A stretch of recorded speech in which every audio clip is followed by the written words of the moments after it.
Welcome to Double Fries No Slaw. It's a pop-up episode on a Thursday morning. Myself, Richie Barnes, Harlan Harris, our producer, as well as we lost Richie for a minute, but as well as former FSU Seminole, current Tampa Bay Ray, Taylor Walls. How are you guys doing today? Good, man. Guess ready for this off day. Much needed. Just living it. Yeah.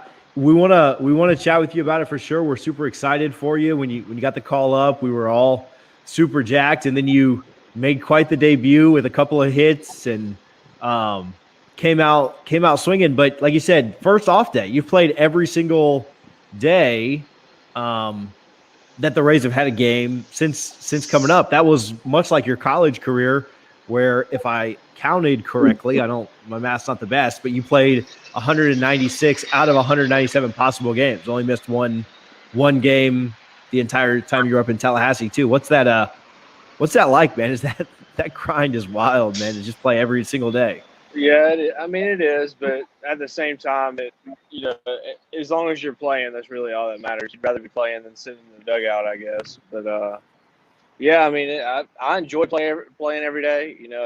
If I'm capable of being on the field, I want to be on the field. I don't want to be, on the bench feeling like I'm not helping my team, win. So that's something that I pride myself in. That's really what all the off-season workouts are for, is maintenance and trying to just keep myself available throughout the year. Yeah, for sure. Well, so we'll start with your Tallahassee days, and then we'll kind of move into some pro stuff. But Double Fries No Slaw, obviously an ode to Guthrie's. We've asked Meat about this. We've asked a bunch of people about this. Devin, Travis, when he was on. But like, how hard were you hitting those gut boxes when you were in Tallahassee? Pretty hard, especially on the later nights. Man, where was I at? I think Birmingham, Alabama. I was there this all season, just getting ready for spring training. And one of the high schools I went to like do some of my workouts and stuff there was actually a Guthrie's right on the shoulder of the road, right beside the road I was on to go there. And I was like, no shot, this is the same. I honestly didn't know it was a chain restaurant, because the Tallahassee was the only one that I had seen. Yeah. And then I was like, I gotta try it out. So I pulled in the drive-through, and dang if it wasn't the same place. And that's exactly what I got: gut box, no slaw, double fries. Yeah, no, my wife and I did the same thing. I didn't realize they were all over, and we were coming back on a road trip from somewhere in like the middle of nowhere, Georgia. And I was like, they can't be the same one, but like, let's stop and see. And yeah, same thing, man. So talk to us about your time at FSU. Only there for 3 years, but that third year, man, what a year that ended up being. Super regionals in Tallahassee, an ACC championship, going to Omaha your final year. What was the experience of that junior season like for you? A lot of ups and downs, especially like being the draft year. There was a lot of, I felt like, exterior pressure to, want to get drafted high or try to get as much money as you could possibly get. So going into that year, it was really stressful. Honestly, looking back at it, I put way too much stress on myself. And it took me a while to settle in and to figure out how to cope with the stress of, okay, yeah, my draft is going to be determined based off my performance, but at the same time, like, I need to at some point settle in and just play the game. And so it ended up being a fun ride, figuring it out at the right time. And, we ended up making it Omaha.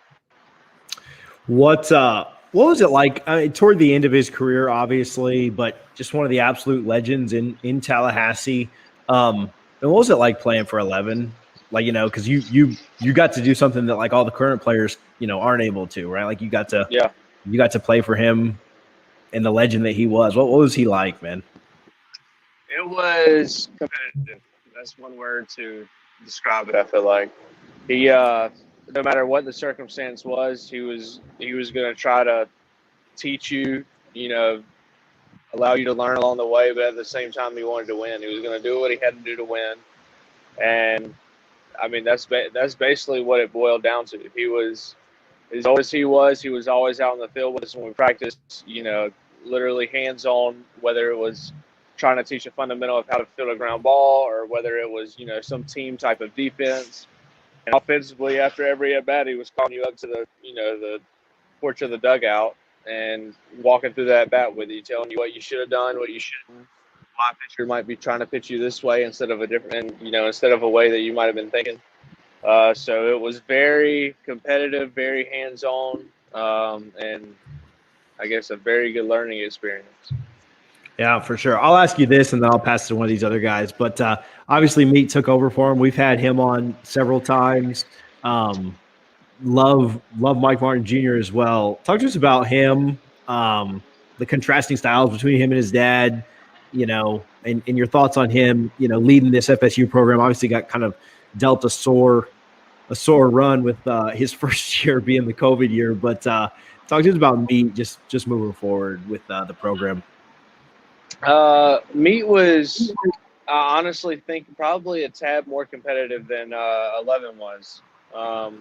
But Meat was a little more conservative to me, as in, he wasn't as outspoken. He was going to really observe everything from a distance before he kind of put his opinion in. Granted, at the time, he was under 11, so, he could have been biting his tongue a little bit. But, he was the guy who was going to observe, and he was really the spokesperson for our team. He was the guy who, usually spoke first, usually controlled the practices as far as what we were doing. He ran. He was the one who was hitting the fungo, orchestrating everything. And then 11 was really behind the scenes to kind of correct him if he was going in a direction he didn't want to go, or, maybe if he saw something that Meat wasn't attacking right away, that's when he would kind of, hit the pause button and he would take over himself. So, I was kind of seeing it firsthand, the slow transition into, me taking over. And it was, both of those guys are just super competitive coaches and really good coaches to play for. Do you have any type of pregame ritual or thing you do routine-wise before each game? Nothing superstitious-wise, but, it all depends. It's usually all depends on how I'm feeling, what, at the plate or something like that. I usually like to do some type of throwing from shortstop every day. Even if we're not taking ground balls, I want to go out there and just have somebody stand at first base where I can just kind of run around the infield making different types of throws. Maybe, who knows what type of throw I might have to make that night. And I want to have already made that by game time. Offensively, it really just depends on how I'm feeling. Some drills I'll mix in that I never really do just because maybe I have a feel I need to, alter a mechanic or something like that. But for the most part, it's just swing to get loose. Maybe do a drill or two there to keep my mechanics in center, stay balanced, stay through the middle of the field. And then after that, it's just all prepping for whatever guy's on the mound, trying to decide what I'm going to want my approach to be, how I'm going to attack him, and what I'm going to hunt for. Awesome. You go 2 in the pink or traditional? Pants up or down? Man, that was – I used to do pants down all the time, and then I got here and I started doing pants up for some reason. I like both. I'll do both. Lately, I've been going a lot more pants up than pants down, though. Why don't you jump in for a couple, Richie, and then we'll circle back to Harlan and get back out here. We'll give you some time before your next interview, which I believe with the MLB. So I'm glad that we won up to them and got you first. There you go. Have you ever played with yourself in MLB The Show, and do you know your rating in it? Actually, my brother is actually with me right now, and I'm usually not a sports. I play video games, but not really sports games. And last night he had his game hooked up in the other bedroom of my apartment, and he had the show on there, and he was playing last night's rosters. So last night was the first time I just hit with my guy one time. So last night was the first time I had ever, used my guy on the show. I don't know the rating though. How cool is that? I'm gonna ask before Harlan keeps going. I asked King Griffey Jr. You remember that game, King Griffey Jr. Slugfest? Yeah. I asked King Griffey Jr. about that. Hey, did you ever play with your player? He's like, bro, I knew all the cheat codes. The game was my game. Of course I played with that. So that's pretty cool. We all grew up playing Madden and stuff, and so that's got to be neat. Yeah, it is cool. I don't know why, man. I just can't get into sport. Like, I'll play Madden for a week and then I'm done with it. 2K, I used to play 2K a little bit when I was younger, but now I don't even feel the want to play it. The same way with the show. I just don't know why, but it is pretty cool to get on there and see all the animations, how real they look. All right, so I got 2 more for you, then I'll be done. And these are got some former teammates' opinions and maybe an old coach of yours' opinion on this one. All right. So you got to face Tyler Holton or Cole Sands. You get a hit, they run 50 poles. You strike out, you run 50 poles. Who you choosing to face?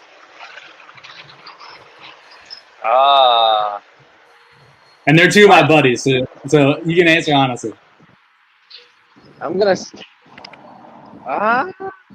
That's a tough one. I'm gonna say Tyler Holton. Okay.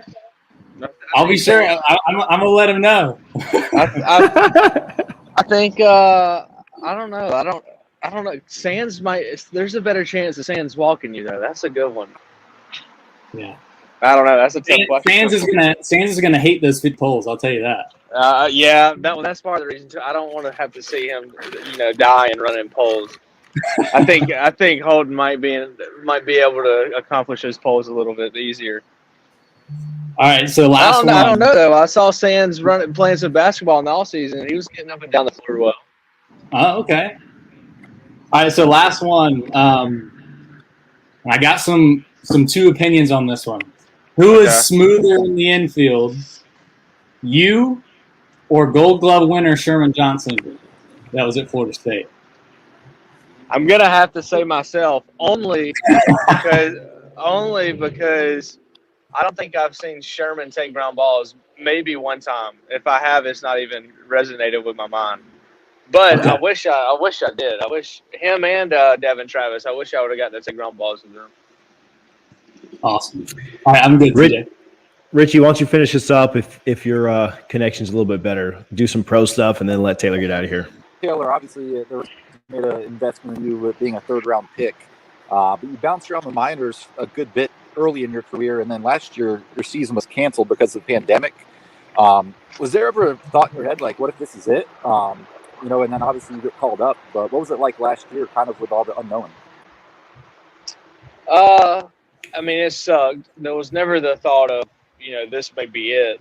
There was definitely unsure thoughts of not knowing what's next, but the feeling of it might being over was never a thought that crossed my mind. It was it was a crazy experience. I mean, it was bittersweet, to be honest, because it sucked losing the season. Who knows if my chance would have been, or my time would have been last year if that didn't happen. But at the same time, I got to go home and spend a summer at home that I haven't done since I was 10 years old. So I actually got to go out on the boat, go to the lake, and then when we started the alternate site here, there were a bunch of coordinators and guys here that I got to work with that I would have never been able to work with if it would have been the regular season. I think he was asking just, you weren't ranked super high in a lot of the projections and stuff, but the Rays really, really liked you and wanted to kind of bring you on and make you part of their organization. How cool was that whole draft process, coming in and ended up playing for the Rays and then working through their minor leagues and all that and going through it? It was sick. It was just to have an opportunity to keep playing after college was something that, throughout the later years of high school and even my first year in college, I didn't think was going to be a possibility. But so to kind of see that into fruition and happen was awesome. After it happened, it was a grind. To me, the toughest year since I've been in pro ball was the first year I was drafted. That first half season shifting from college to pros, and seeing the difference in velocity, seeing the difference in just how people approach the game, like really just the team atmosphere isn't the same as it is in college because guys go up and down so much. It's never the same team every week. Guys are playing more for individually than they are team wise. So it was a different transition, but thankful that the Rays gave me the chance to do it. Talk to me about that that team atmosphere. A lot of people talk about how great. I know you've only been up for a couple of weeks, but a lot of people talk about how just like fantastic that is with the Rays. I know the clubhouse isn't the same as college, but what has that been like with the Rays for you? Especially in the big. I mean, it's been amazing. The guys in this clubhouse are like just have treated me with open arms. It's been everybody is just preach, just be yourself. Don't try to, step outside of your box. Be who you are, and just let everything else take care of itself. And that approach from everyone that I've have come into contact with or had conversations with has really just allowed me to settle in, relax, not worry about anything, or not worry about something that I may get embarrassed by doing, or not sure if this is okay to do here, stuff like that. Just really just come in, be yourself, relax, and just have fun. And it's easy to do when you see other people in the clubhouse doing the same thing they're preaching you to do. So yeah. They Joe Madden really installed that when he was with the Rays several years ago, and then another former Nole coach Kevin Cash has really carried it on. And so glad that you're there and excited about it, because I watched a video just yesterday on your team has the best record in baseball, most wins in the league, and fielding is the best, but then compared to the rest of the American League, I live here in Tampa, so we'll have to hit the Guthries here in Tampa soon. But so I'm a big Ray fan. But we don't have the best hitting. We don't necessarily have the top of the line pitching. Kind of mediocre to above average on those things. Fielding's really, really good, but they kind of just said the MLB Network, which I'm sure they'll ask you about it today, basically just said we just think it's the fact that they're so relaxed and they play so loose and they play so easy that statistically there's no reason they should be the best team in the league, but those guys are just bought in, to the process. So I'm glad that you're there, and it's really exciting to watch. So, all right, a couple more, and we'll let you go. But your first night, a double, both right-handed and left-handed. Talk to me about that, man. That's pretty cool. Yeah, that was quite the debut. Yeah, that was a surreal night.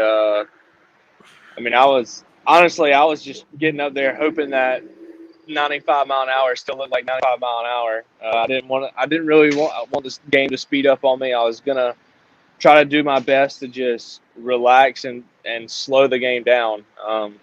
In my experiences of where there's moving levels up or going from college to pro ball, is very easy to make the game harder than what it is. I don't know if that makes sense, but it's the 94 mile an hour you see in college at Florida State is the same 94 mile an hour you're going to see in single A or double A ball here.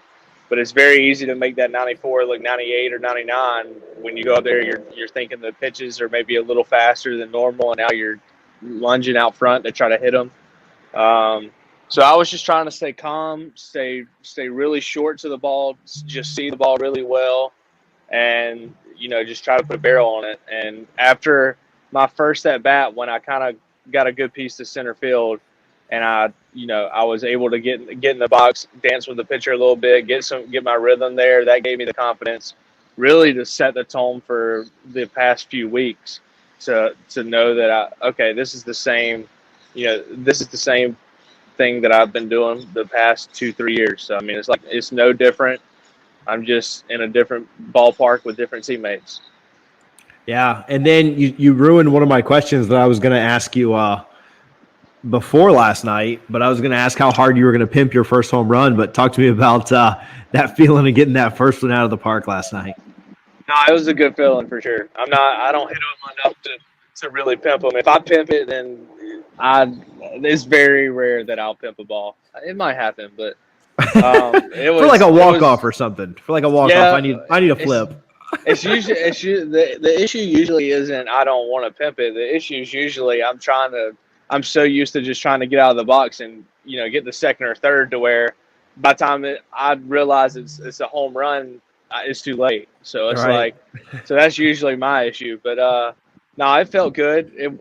To be honest, I've felt some better balls flush off the barrel since I've been here that I thought might have had a chance to go that didn't go compared to that one. So being that one went, I was like, dang, really? That one went out of all the other ones that I hit? But no, it was a great feeling. Like seeing Soto going back to the track and then like not having any more room to run and still seeing him looking up. I was like, finally I got one enough to get out of here. But it was pretty cool. I wish we could have won though.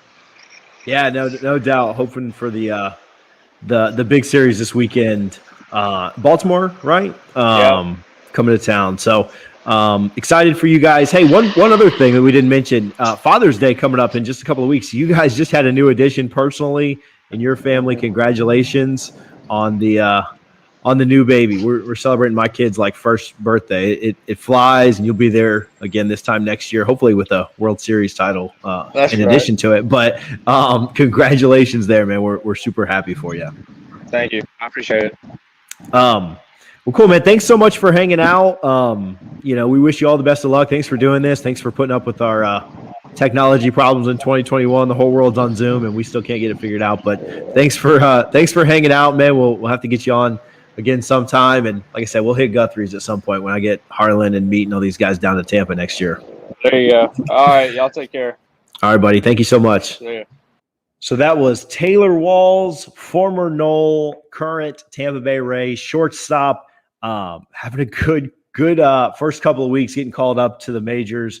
And again, the Rays are the best team in baseball right now. So he's fun to watch. They're fun to watch. Super excited for him.